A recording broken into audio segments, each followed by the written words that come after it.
করতে বসে নিজেকে সামলাতে পারছিলাম না, এত আর কি লোভ লাগছিল দেখে।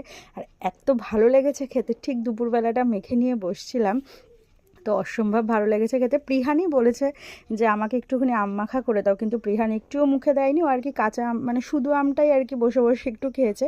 তো এইভাবে আর কি মানে মাখা করার পরে ও আর খায়নি। তো সিরিয়াসলি বিশ্বাস করো, এইভাবে একদিন তোমরা খেয়ে দেখো, এরকম আর কি মানে অর্ধেক পাকা পাকা আম, তো দারুণ লাগে খেতে এইভাবে। হ্যাঁ, তো মানে আমার ভীষণ আর কি লাগছিলো, লোভ লাগছিলো এডিট করতে বসে।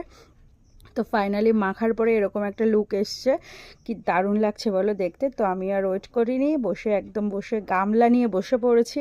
তো মায়ের সাথে কথা বলছিলাম আর বসে বসে খাচ্ছিলাম। তো কে কে আম মাখা খেতে, অবশ্য সবাই আম মাখা খেতে পছন্দ করে, এমন কেউ নেই। আর জানো তো আমার এরকম আটি দিয়ে না চুষে চুষে খেতে দারুণ লাগে।